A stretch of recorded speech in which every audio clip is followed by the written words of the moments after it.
Well, the lake is looking pretty busy right now. Why not? Great day, sunshine, temperatures into those 90s. The warmest day that we have experienced so far in 2025 was today.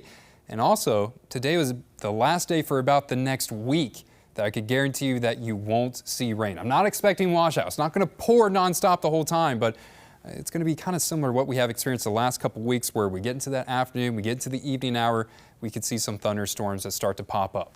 Let's look at radar right now. Pretty quiet for the majority of the Ozarks. We are seeing some showers that are lingering for areas in south central Missouri, north central Arkansas. That's starting to wrap up. That's starting to move further off into the east and out of our viewing area. But you got another round of storms that will start to push in to kick the day off on Saturday. This is this cold front. You see these thunderstorms starting to line up, and they're starting to create. About 2 hours ago, there was nothing there. They're just now being popped up. This is what's going to move further off into the southeast and return risk of rain for areas really north of I-44 for tonight. And it's kind of the tail end of a much larger system. Look at this. You can see these tornado warnings in the southern portion of Wisconsin. This looks like a derecho to me, and that is a very powerful system. It's been bringing very fast winds, and it's creating some ripples in the atmosphere, creating some outflow boundaries, creating opportunities for thunderstorms that will spill into our region. We won't have to deal with the tornadoes like they will. We won't have to deal with 80-mile-per-hour winds like they are. Rather, we're just going to have kind of the leftovers of a decaying system as it pushes in. The question mark is, how many leftovers will we have to deal with? And models have been fighting back and forth trying to determine it. And I think this model is doing a pretty good job of handling it, where we have a good chance of rain once we get closer to that midnight hour for areas north of I-44.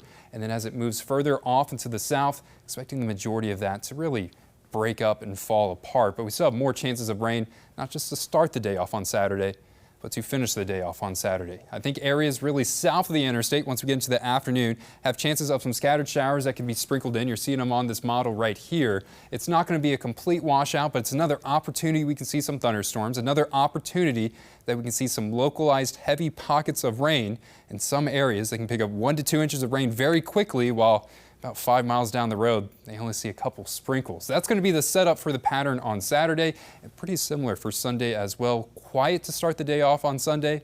Once we get into the afternoon hour, temperatures will start to warm up. That's going to provide another opportunity where we can see some of these thunderstorms pushing in across the Ozarks. So not expecting massive severe weather, not expecting massive washout, a massive raining period, but it is an opportunity where every single day from here on out, we got a chance of rain. I think Saturday's our best chance to see the rain. Then once we get past that, kind of your chances balance between about a 30 to 40% chance. So it's not a promise of rain for the next 7 days.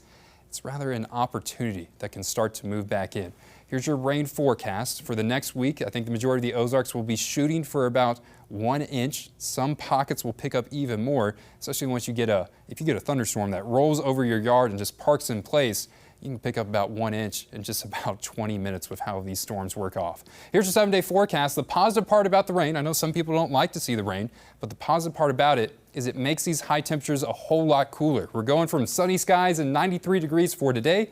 For tomorrow, I think we only peak out into those mid-80s. That's where we'll stay for Sunday as well, and that's where we stay for the majority of this week. That's not too hot for July, but it is coming with more rain chances that we got to get through, Bailey. I'm seeing around average or lower than average temperatures. So if we just look at the temperatures and not the rain, it's not too bad. Not too bad. And today was the worst day we had all year, and it's only 93 degrees. You know, a lot of times we get temperatures that hit 100. Haven't even been close this year. And we have to take the dry days when we get them. Absolutely. All right. Thanks, Matt. And it's